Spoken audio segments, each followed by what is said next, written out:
नमस्कार मित्रांनो मी कृष्णा राडकर पाटील व आपण पाहत आहात माझं राडकर सरकार यूट्यूब चॅनल। मित्रांनो, मागच्या 3 ते 4 महिन्यापासून महाराष्ट्रातील वेगवेगळ्या डेपोच्या वेगवेगळ्या विभागाच्या सक्रिय चळवळीत काम करणाऱ्या अभ्यासू लोकांना सोबत घेऊन कुठेतरी एसटी कर्मचाऱ्याच्या पगारवाढीसाठी संघटनाविरहित एखादी चळवळ निर्माण करता येते का, या गोष्टीचा विचार करून प्रत्येकाला सोबत घेण्याचा माझा प्रयत्न सुरू आहे। हा प्रयत्न करत असताना मी सोशल मीडियाच्या माध्यमातून महाराष्ट्रातील 87,000 कर्मचाऱ्यापैकी 50 ते 60,000 कर्मचाऱ्याचे महाराष्ट्रातील नंबर कलेक्शन केलेले आहेत। हे नंबर कलेक्शन करत असताना किंवा माझे विचार आपल्या समोर मांडत असताना यूट्यूबच्या माध्यमातून सर्वांपर्यंत पोहोचण्याचा प्रयत्न आहे, फेसबुकच्या माध्यमातून सर्वांपर्यंत पोहोचण्याचा प्रयत्न आहे, ट्विटर असेल, इंस्टाग्राम असेल किंवा इतर जे काही व्हॉट्सअपच्या माध्यमातून सोशल मीडियाच्या माध्यमातून आपल्यापर्यंत पोहोचण्यासाठी मी प्रयत्न केलेला आहे। त्यानंतर मी दुसऱ्या टप्प्यात प्रत्यक्षरित्या 70 ते 80 डेपोला महाराष्ट्रातील भेटीगाठी दिल्यात मागच्या 20 ते 25 दिवसात आणि पुढील 15 ते 20 दिवस अजून महाराष्ट्रातील वेगवेगळ्या डेपोंना मी भेटी देणार आहे। मित्रांनो, हे करत असताना सर्वसामान्याला विश्वासात घेणं, निष्ठावंत कर्मचाऱ्यांना सोबत घेणं, अभ्यासू लोकांना सोबत घेणं, त्यांचं मार्गदर्शन घेणं किंवा जी काही संघटन बांधणी करू शकतात अशा लोकांना सोबत घेऊन मी काम करत आहे। मित्रांनो, या सर्व गोष्टी करत असताना ज्यावेळेस मी 3 महिने सोशल मीडिया ऑफिसमध्ये थांबून महाराष्ट्रामध्ये संपर्क केले, चळवळ निर्माण करण्यासाठी प्रयत्न केले, त्यावेळेस संघटना शांतपणे कुठलीही भूमिका संघटनेने घेतलेली नव्हती। परंतु मागच्या 20 ते 25 दिवसात मी महाराष्ट्रातील डेपोला गेलो। डेपोला गेल्याच्या नंतर जे काही मला प्रतिसाद मिळाला, या सर्व गोष्टींमुळे एकाएकी अचानकपणे संघटना खडबडून जाग्या झाल्या आणि जाग्याहून त्यांनी कृती समिती केली आणि कुठल्या तरी मागण्या सर्वांसमोर ठेवलेल्या आहेत। ह्या मागण्या मागत असताना कुठेतरी ठोस भूमिका जर समजा कृती समितीने घेतली असती, मी सुद्धा त्यांच्या बरोबर असतो, मी सुद्धा या कृती समितीचे प्रमुख म्हणून किंवा एक आधार म्हणून जे काही संदीप शिंदे काम पाहत आहेत त्यांना जाऊन भेटलो। संदीप भाऊंना माझ्या ज्या मागण्या आहेत ह्या त्यांना मागण्या सांगितल्या की भाऊ, ह्या जे तुम्ही मागण्या घेतल्यात कृती समिती, या मागण्या घेण्याच्या ऐवजी मी जे मांडलेल्या मागण्या आहेत ह्या योग्य मागण्या आहेत, ह्या कर्मचाऱ्यांना पटणाऱ्या मागण्या आहेत, कर्मचाऱ्याच्या हिताच्या मागण्या आहेत, ह्या मागण्या घ्या। परंतु त्यांना त्या गोष्टी पटलेल्या नाहीत, त्यांनी त्या मागण्या घेण्यास नकार दिला। दुसरी गोष्ट, मी सेवाशक्ती जे काही संघटना आहे त्याचे प्रमुख मिटकरी साहेबांना सुद्धा बोलतोय, त्यांना सुद्धा भेटणार आहे। मी पुरी महाराजांना अनेक वेळेस कॉल केलेत, मी माझ्या माध्यमातून कॉल केले, माझ्या माध्यमातून त्यांनी कॉल उचलले नाहीत, मी मेसेज सुद्धा केलेत, त्यांनी माझ्या मेसेजला रिप्लाय दिला नाही। मी वेगवेगळ्या काही आगाराच्या कर्मचाऱ्याच्या माध्यमातून सुद्धा त्यांना बोलायला सांगितलं होतं, पण त्यांना सुद्धा तसा महाराजांनी प्रतिसाद दिला नाही किंवा महाराज सोबत येण्याचा मानस दिसला नाही महाराजाचा, म्हणजे माझ्यासोबत महाराजाचं काम करण्याचा हेतू नाहीये। आता राहिला विषय, मी ज्या मागण्या मागत आहे किंवा कृती समितीच्या मागण्या मागत आहे किंवा पडळकर साहेब संघटनाच्या मागण्या मागत आहेत, त्या सर्वांच्या मागण्या सर्वांसमोर आलेल्या आहेत। परंतु मागण्या काहीही मागितल्या, जर कृती समितीनं किंवा पडळकर साहेबांनी योग्य भूमिका घेत असेल आणि कामगाराला ती पटत असेल, त्यांच्या बरोबर राहा, माझं दुमत नाहीये। कुठल्या ना कुठल्या माध्यमातून पगारवाढ होणं गरजेचं। मी जे फिरत आहे त्याच्यामुळे वातावरण निर्मिती झाली आणि त्या वातावरणाचा फायदा घेऊन काही जणांनी मधल्या काळात पोलवर चढणं म्हणा, काही करणं म्हणा, त्याच्यातून स्टंटबाजी करून राजकारण करण्याचा प्रयत्न केला। परंतु मित्रांनो, पोलवर चढून किंवा स्टंटबाजी करून कुठलीही पगारवाढ मिळू शकत नाही। मित्रांनो, खरं पाहिलं तर सर्वांना सोबत घेऊन, किमान तुम्हाला संघटनेला सोबत घ्यायचं नसलं तर संघटना विरहित जे लोक काम करले माझ्यासारखे, त्यांना सोबत घेऊन किंवा त्यांच्या सोबत राहून काम करणं गरजेचं आहे। स्वतःची ताकद नाही म्हणताना, स्वतःकडे आर्थिक पाठबळ नाही म्हणताना मी त्या गोष्टीला सक्षम आहे, तुम्ही माझ्यासोबत काम करा। परंतु मी अनेक वेळेस संपर्क करून सुद्धा माझा तुम्ही फोन उचलत नाही, तुम्ही आपल्या मीपणाची भूमिका घेता। किमान तुम्ही फोन उचला, तुम्ही तुमची भूमिका मांडा, तुम्ही तुमच्या भूमिकेने चला, परंतु फोन तर उचलायला काय प्रॉब्लेम आहे? मी अनेक मेसेज केले, देवदत्त आंबोरे साहेबांच्या हाताने कॉन्टॅक्ट केलं, राऊत साहेबांच्या हाताने संभाजीनगरच्या कॉन्टॅक्ट केलं, वेगवेगळ्या आगाराच्या डेपोच्या माध्यमातून महाराजांना मी कॉन्टॅक्ट केलं, परंतु महाराजांचा प्रतिसाद मिळालेला नाहीये। त्यामुळे मित्रांनो, येणाऱ्या काळात काय मिळू शकतं, काय मिळणार आहे, कशा पद्धतीने मिळवायचं, कशा पद्धतीने पुढे जायचं, याची स्ट्रॅटेजी कुणीही ठरवलेली नाही। परंतु आपण मागच्या 6 महिन्यापासून पूर्ण गोष्टी स्ट्रॅटेजी ठरवून, नियोजन ठरवून त्या रणनीतीने जात आहोत। भलेही थोडा वेळ लागत असेल, मी काही जणांना वाटतं की सरकार दरबारी पाठपुरावा का करत नाही, भावांनो, तुम्हा सर्वांना विश्वासात घेण्याच्या अगोदर मी सरकार दरबारी पाठपुरावा कसा करणार? मी अगोदर भेटीगाठी देणार आहे. 15 जुलै ते 20 जुलै पर्यंत मी जास्तीत जास्त भेटी देणार आणि 20 जुलै पासून 15 ऑगस्ट ते 20 ऑगस्ट पर्यंत मी महाराष्ट्रामध्ये मीटिंग घेणार आहे आणि 20 ऑगस्ट पासून 5 सप्टेंबर पर्यंत महाराष्ट्रामध्ये मी वेगवेगळ्या ठिकाणी, सातारा असेल, नाशिक असेल, वर्धा असेल किंवा बीड असेल, या ठिकाणी सर्व कर्मचाऱ्यांना 7-8 जिल्ह्यातल्या कर्मचाऱ्यांना एकत्रित करून मेळावे घेणार आहे. ह्या गोष्टी करत असताना मी एकटा करत नाहीये. आगाराचे, विभागाचे, वेगवेगळ्या डिव्हिजनचे अनेक अभ्यासू, अनेक संघटन कौशल्य असणारे, अनेक निष्ठावंत कर्मचारी माझ्या सोबत आहेत.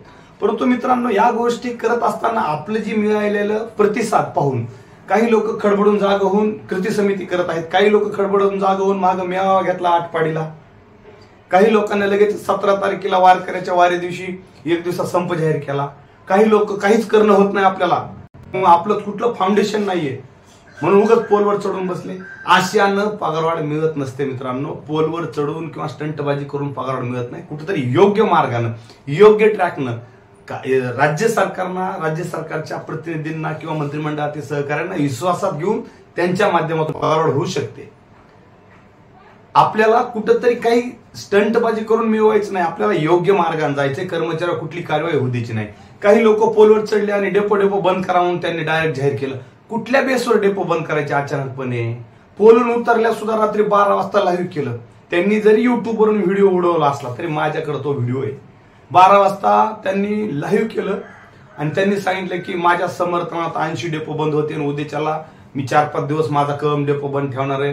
पुढे चालून मी असं करणार आहे. पुढे चालून 250 डेपो बंद ठेवा. तुम्ही बिन असं करा तसं करा.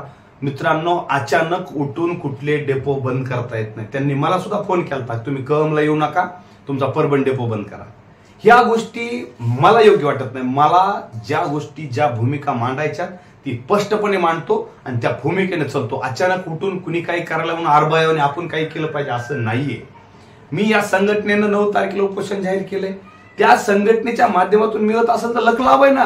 कोणाच्या तरी माध्यमातून कर्मचाऱ्याला मिळाले ना, किंवा 17 तारखेला पडळकर साहेबांनी 1 दिवसाचा संप जाहीर केला, त्याच्या माध्यमातून मिळत असेल तरी लक लाभ आहे.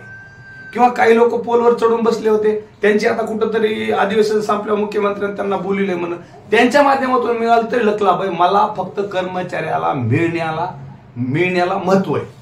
मला याच्यात श्रेयाची गरज नाही. मी जे फिरायला लागलो याच्यातून वातावरण निर्मिती करून माझ्या वातावरण निर्मितीचा मग कृती समितीला जरी फायदा झाला तरी मला काही अडचण नाही.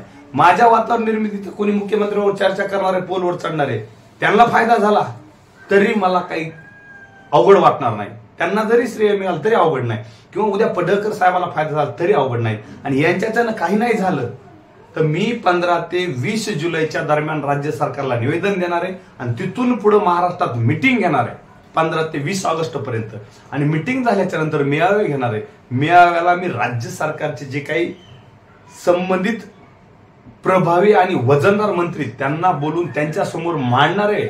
एसटी कर्मचाऱ्यांचा विषय मांडल्याच्या नंतर त्यांना सांगणं, तुमच्या सरकारला आम्ही निवेदन दिले, आमच्या अशा मागण्या आहेत, आमच्या अशा अडचणी. त्यावेळेस समोरासमोर कर्मचारी असतील, समोरासमोर मंत्री महोदय असतील आणि समोरासमोर मीडिया असेल.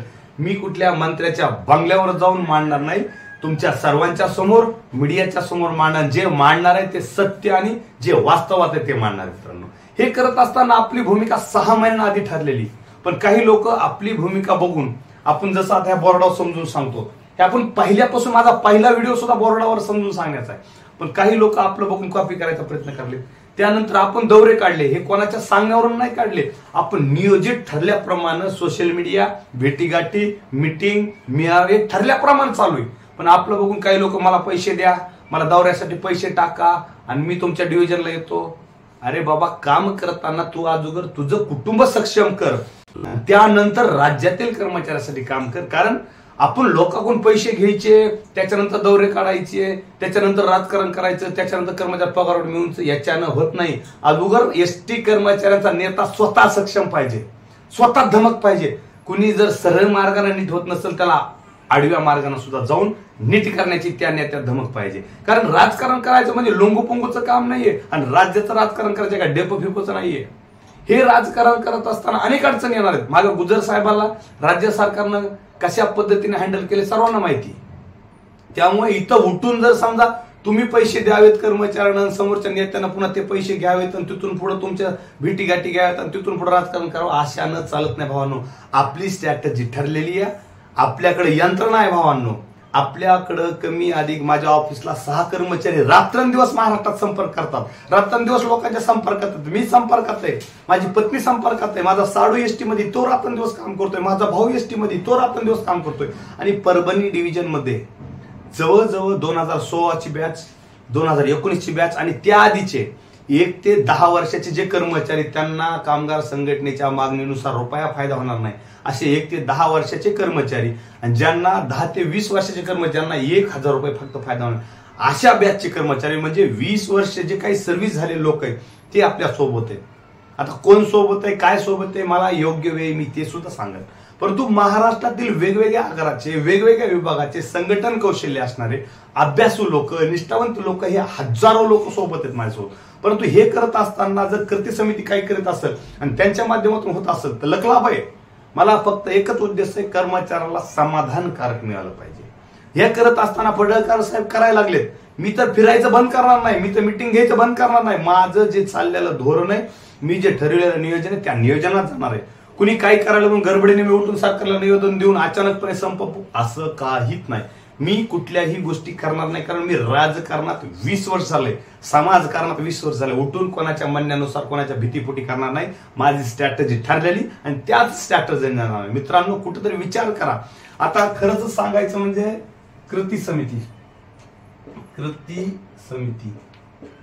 कृती समितीच्या मागण्या काय आहेत त्याचा विचार करा. ते कुठंतरी आता आपल्या दबावापोटी राज्य सरकारच्या कर्मचाऱ्याप्रमाणे पगार मागायत, त्याच्याबद्दल त्यांचं सुद्धा अभिनंदन आहे. कुठंतरी महागायत ते डायरेक्ट 7वा वेतन मागणार राज्य सरकारच्या कर्मचाऱ्याप्रमाणे.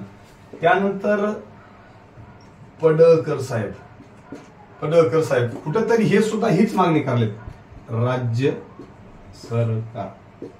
राज्य सरकारच्या कर्मचाऱ्याप्रमाणे ह्यांचं सुद्धा स्वागत आहे. यांनी जर प्रयत्न करून मिळवून दिलं स्वागतच आहे, नाही यांचं सुद्धा नंतर आंदोलन मिळवून दिलं स्वागतच आहे. आता काही लोक पोलवर चढले होते पूर्वी महाराज. आता यांची मागणी थोडी हटके आहे, 7वा वेतन आयोग मिळाला पाहिजे म्हणून. आता 7वा वेतन आयोग यांना राज्य सरकार कर्मचाऱ्याप्रमाणे नको, यांना भिकेचं कटोरा सारखं नको म्हणणं, यांना डायरेक्ट 7वा वेतन आयोग पाहिजे. आता मागच्या काळात ह्यांना डायरेक्ट विलिनीकरण पाहिजे होतं, ते विलिनीकरण किंवा शासनात किंवा मसनातच पाहिजे होतं. आता यांना डायरेक्ट 7वा वेतन आयोग पाहिजे. ह्यांना यांच्याप्रमाणे नकोय, यांच्याप्रमाणे नकोय. त्यामुळे मित्रांनो, आज ही लोक सुद्धा विचारपूर्वकच काहीतरी मिळू शकते तेच मागत असतील ना. त्यांना नको वाटतो का 7वा वेतन आयोग, त्यांना सुद्धा 7वा वेतन, पण त्याला कुठेतरी कायद्याच्या अडचणी असतात म्हणून हे सुद्धा लोक 7वा वेतन आयोगाच्या नादी लागले नाहीत. यांना सुद्धा विचारपूर्वक काम करणारे लोक आहेत. हे जरी हे एसटीत नसले तरी हे आमदार आहेत, कुठेतरी विचार करून मागत असतील ना 7वा वेतन आयोग मिळू शकतो का नाही मिळू शकतो, म्हणून यांनी सुद्धा राज्य सरकारच्या कर्मचाऱ्याप्रमाणे. आता हे महोदय कसं आहे, आधीच तर ते आपल्या सदावर्ते साहेबाच्या तालमीतून आलेले, त्याच्यामुळे हे महोदयाला माहिती असेल, जर कायदे पंडित आहेत सदावर्ते साहेब, त्यांच्यासारखे या महोदयाला माहिती असेल 7वा वेतन कसा मिळतो. हे महागाय लागलेत, ह्यांना मागू द्या, लकलाभ आहे. हे पोलवर चढून बसले होते, आपण डेपोला फिरून वातावरण निर्मिती केली, पण अचानकपणे आता ह्यांच्याचं काहीच व्हायना. कृती समिती एका मार्गाने लढायली, पडळकर साहेब एका मार्गाने लढायली, आपल्याकडे स्वतःकडे यंत्रणा आहे, आपण आपापल्या स्वभावावर लढू लागलो. परंतु ह्यांच्याकडे यंत्रणा बी नाही, ह्यांच्याकडे आर्थिक ताकद बी नाही. मग आता काय केलं पाहिजे, तर कुठं ते स्टंटच करावं लागतील. ते स्टंटबाजी करण्याच्या माध्यमातून ह्यांनी चालू केलेलं आहे. आता ह्यांचा बी लकलाभ आहे. आपल्याला काय ह्यांच्या माध्यमातून मिळालं तरी स्वागत आहे, ह्यांच्या माध्यमातून मिळालं तरी स्वागत आहे, किंवा यांच्या माध्यमातून. जर ह्यांच्या कोणाच्याच माध्यमातून नाही मिळालं तर आपण 35+6 41% मागतोय. आता आपण शब्द राज्य सरकारप्रमाणे असो किंवा करार पद्धतीने असो किंवा 7वा वेतन आयोगाप्रमाणे असो, आपला पोस्टरवरील टायटल तेच आहे की 7वा वेतन आयोगाच्या धर्तीवर करार पद्धतीच्या माध्यमातून 35%, किंवा मग आपण जे मागतोय ते राज्य सरकारप्रमाणेच मागतोय ना, कारण 35+6 41%. आज 2024ला ज्यांचं बेसिक सप्टेंबर महिन्यात किती, सप्टेंबर महिन्यात ज्यांचं ज्यांचं बेसिक जे असत त्या बेसिकला आपण 41% मागतोय. हे जे 35% आहेत हे राज्य सरकारप्रमाणे किंवा करार पद्धतीप्रमाणे, आणि हे जे 6% 2016 ते 21 2016 ते 21 आपल्याला इन्क्रीमेंट 2% दिलं तर त्याचा 1% असे 6% हे 35 असे 41% मागतोय. आता याच्यात मी गुटून अचानकपणे मागणी मागितली नाही. मी महाराष्ट्रातील वेगवेगळ्या अभ्यासू लोकांना विचारलंय, वेगवेगळ्या विचारवंताला विचारलंय की बाबा आपल्याला राज्य सरकारप्रमाणे किंवा सरकारी कर्मचाऱ्याप्रमाणे 7वा वेतन मिळू शकतो का. त्यांचं कुठंतरी मत घेतलेलं आहे, त्यांच्या सर्व लोकांचा विचार केलेला. मी यांना सुद्धा भेटलो, कृती समितीच्या प्रमुख संदीप भाऊला सुद्धा भेटलोय किंवा 7वा वेतन मिळू शकतो का. तर कुठंतरी कायद्याच्या अडचणीत भावांनो, त्या कायद्याच्या अडचणीतून जात असताना सर्व लोक एकत्र पाहिजे. कोण लोक एकत्र पाहिजे, हे जे लोक आहेत एकत्र पाहिजे, आणि याला थोडा वेळ पाहिजे. पण आज आपल्याकडे वेळ कमी आहे, आणि ही जी गोष्ट आहे एकट्या दुकट्यानं लढून मिळणारी गोष्ट नाहीये, किंवा स्टंटबाजी करून मिळणारी गोष्ट नाहीये, किंवा तुमच्या सारख्यानं आर्थिक मदत द्यायची ह्या नेत्यानं पुन्हा काम करायचं अशानं मिळणारी गोष्ट नाहीये. स्वतः सक्षम लागल, स्वतः सक्षम असलं तरच महाराष्ट्राचं राजकारण करा. अगोदर आपलं कुटुंब बघा, आपलं कुटुंब खूप महत्वाचं आहे, त्याच्यानंतर महाराष्ट्राचं राजकारण. त्यामुळे मित्रांनो, आपण जे मागत आहोत ते 35 + 6 म्हणजे 41%. हे 41% सुद्धा राज्य सरकारच्या कर्मचाऱ्याप्रमाणे पगार असावी, किंवा त्यांच्याप्रमाणे आपलं बेसिक असावं, त्यांच्याप्रमाणे आपली पगार असावी, ह्याच दृष्टिकोनात आहे. फक्त शब्द कसे, 7वा वेतन आयोगाच्या धर्तीवर करार पद्धतीच्या माध्यमातून राज्य सरकारच्या कर्मचाऱ्याप्रमाणे पगार वाढ. मी मधला मार्ग काही मागत नाही. आपल्याला जी करार पद्धती आहे, आपल्या ज्या पद्धतीने आजपर्यंत मिळत आले त्याच पद्धतीने मागतोय.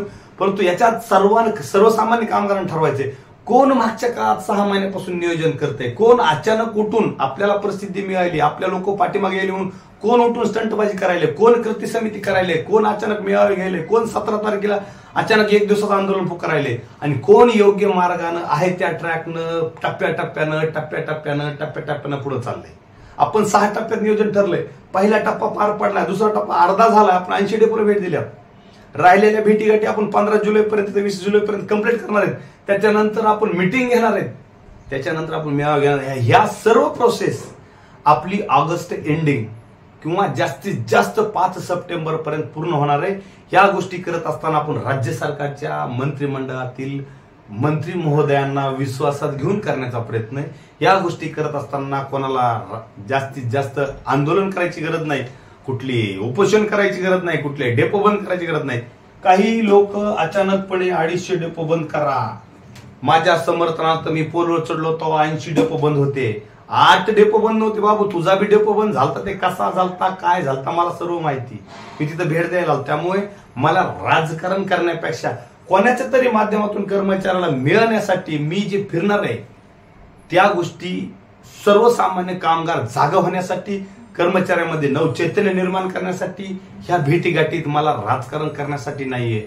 आणि काही लोक जर म्हणत असतील मी राजकारण करतोय तर त्यांना जे समजायचे ते समजू जा.